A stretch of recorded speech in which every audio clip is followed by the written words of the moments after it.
Des grands-parents justes sont l'un des instruments les plus chers à notre Père Céleste pour guider ses enfants. La mère de mon père était une telle femme. Un jour, quand j'étais trop jeune pour m'en souvenir, mon père était en train de me réprimander. Observant cette remontrance, ma grand-mère a dit « Manté, je crois que tu le punis trop sévèrement. » Mon père a répondu « Maman, je corrigerai mes enfants comme je l'entends. » Ma grand-mère, faisant preuve de sagesse, a déclaré doucement « Et moi aussi. » Je suis bien certain que mon père a entendu le conseil judicieux de sa mère ce jour-là. L'idée d'être guidé peut nous faire penser à un cantique que nous connaissons et aimons tous. Je suis enfant de Dieu. Dans le refrain, nous trouvons les mots « Conduis-moi et marche avec moi sur le bon chemin ». Jusqu'à récemment, je pensais que ce refrain était des conseils divins adressés aux parents. Pendant que je méditais sur ces paroles, je me suis rendu compte que bien qu'elles contiennent ces conseils, il s'y trouve une signification bien plus grande. Individuellement, nous implorons chaque jour notre Père Céleste de nous conduire, de nous guider et de marcher à nos côtés. Le président Urthof a expliqué « Notre Père Céleste connaît mieux que quiconque les besoins de ses enfants. Son œuvre et sa gloire sont de nous aider à chaque instant, de nous donner de merveilleuses ressources temporelles et spirituelles pour nous aider sur le chemin qui nous ramènera auprès de lui. » Écoutez ces paroles. Notre Père Céleste sait mieux que quiconque ce dont vous et moi avons besoin. Par conséquent, il a préparé un viatique personnel adapté à chacun d'entre nous. Il contient de nombreux éléments. Il comprend son Fils et l'expiation, le Saint-Esprit, les commandements, les Écritures, la prière, les prophètes, les apôtres, les parents, les grands-parents, les dirigeants locaux de l'Église et bien d'autres. Tous là pour nous aider à retourner un jour vivre avec lui. Aujourd'hui, je vais parler de quelques-uns des éléments de mon viatique qui m'ont permis de me rendre compte qu'un Père aimant conduit et guide ma famille et moi-même et marche à nos côtés. Je prie pour que chacun de vous perçoive dans ses expériences que notre Père Céleste te conduit et guide et marche à ses côtés et qu'avec cette connaissance, chacun poursuive sa route avec confiance, sachant qu'il n'est jamais vraiment seul. Les commandements de notre Père Céleste sont des éléments clés du viatique. Alma a déclaré que la méchanceté n'a jamais été le bonheur. Tolérer une conduite déplacée, sans réprimander, avec amour et une compassion factice, et renforce la notion répandue qu'en fait, la méchanceté pourrait être le bonheur. Samuel le Lamanite a clairement contredit cette notion. Vous avez recherché le bonheur en commettant l'iniquité, ce qui est contraire à la nature de cette justice qui est dans notre grand chef éternel. Par l'intermédiaire de ces prophètes, notre Père Céleste nous rappelle continuellement que la droiture est le bonheur. Le roi Benjamin, par exemple, a enseigné. Notre Père Céleste exige que vous fassiez ce qu'il vous a commandé. Et si vous le faites, il vous bénit immédiatement pour cela. Un rappel analogue est donné par un autre cantique. Pour trouver la paix et la sérénité, il faut garder les commandements. Nous serons bénis. Aux environs de mon 14e anniversaire, j'ai découvert certaines de ces bénédictions. J'ai remarqué que le comportement de mes parents avait changé. Suite à cette observation, j'ai demandé « Est-ce qu'on part en mission ?» L'air choqué de ma mère a confirmé mes soupçons.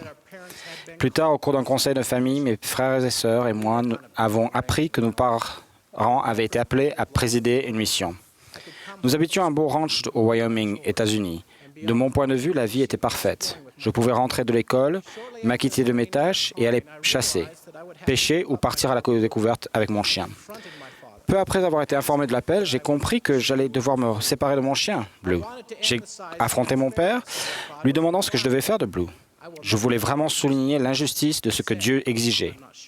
Je n'oublierai jamais sa réponse. Il a dit « Je ne suis pas sûr. On ne peut probablement pas l'emmener. Donc, tu ferais mieux de demander à notre Père Céleste. » Ce n'était pas la réponse à laquelle je m'attendais. J'ai commencé à lire le livre de Mormon. J'ai prié sincèrement pour savoir si je devais donner mon chien. Ma réponse n'est pas venue instantanément.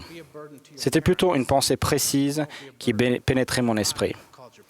Ne sois pas un fardeau pour tes parents. Ne sois pas un fardeau. J'ai appelé tes parents. Je savais que notre Père Céleste, ce que notre Père Céleste exigeait. Cette connaissance n'a pas atténué la douleur de me séparer de mon chien. Cependant, grâce à ce petit sacrifice, mon cœur s'est adouci et j'ai trouvé la paix en cherchant à faire la volonté de notre Père Céleste.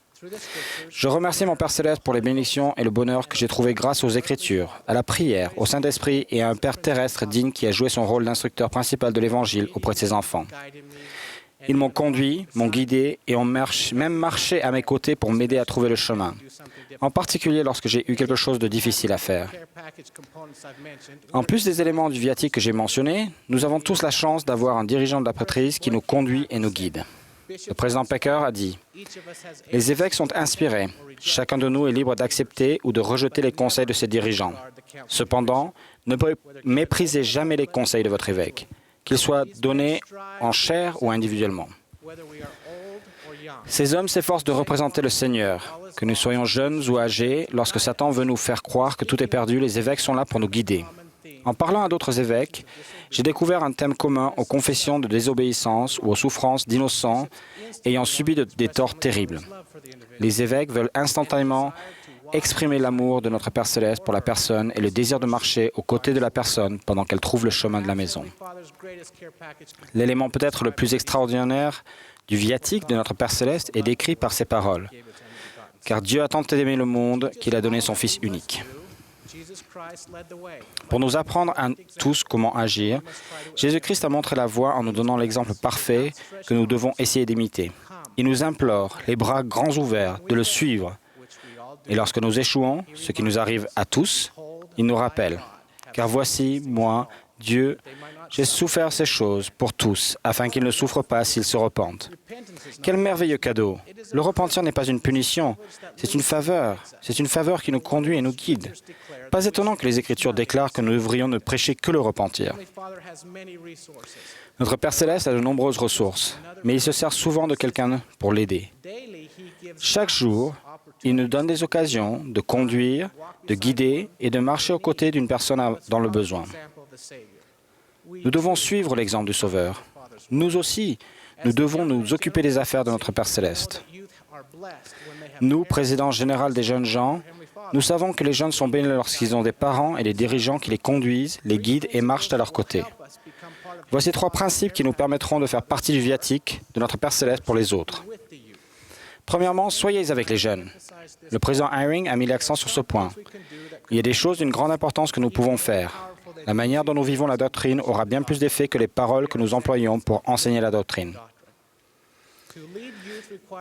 Pour conduire les jeunes, il faut être avec eux. Le temps que nous leur consacrons est une expression d'amour qui nous permet d'enseigner par le précepte et par l'exemple. Deuxièmement, pour véritablement guider les jeunes, nous devons les aider à se connecter avec les cieux. Il vient toujours un moment où chacun doit être seul. Seul notre Père Céleste peut être là pour guider en tout temps et en tout lieu. Nos jeunes doivent savoir comment rechercher la direction de notre Père Céleste. Troisièmement, nous devons laisser les jeunes diriger. Comme le parent aimant tenant la main du petit enfant qui apprend à marcher, nous devons lâcher prise pour permettre aux jeunes de progresser. Il faut de la patience et de l'amour pour laisser les jeunes diriger.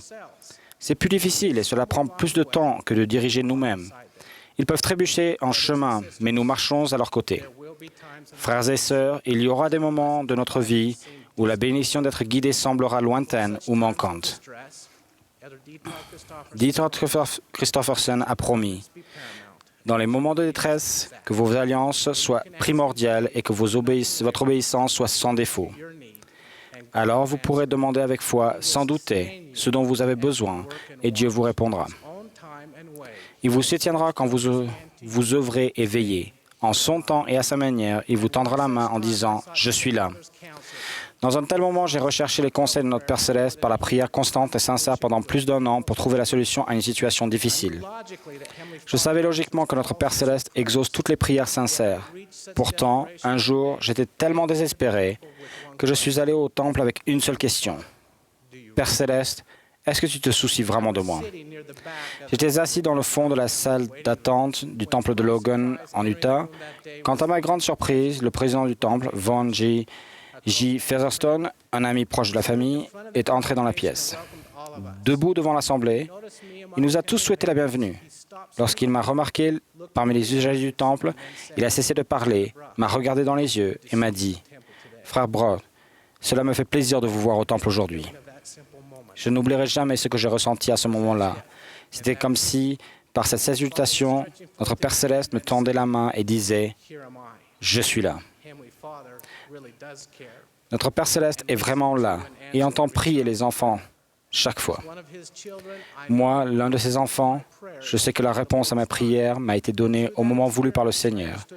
Et grâce à cette expérience, j'ai compris plus que jamais que nous sommes enfants de Dieu et qu'il nous a envoyés ici afin que nous puissions ressentir sa présence maintenant et retourner un jour vivre avec lui. Je témoigne que notre Père Céleste nous conduit, nous guide et marche à nos côtés. En suivant son Fils et en prêtant attention à ce que nous disent ses serviteurs, les apôtres et les prophètes, nous trouverons le chemin de la vie éternelle. Au nom de Jésus-Christ, Amen.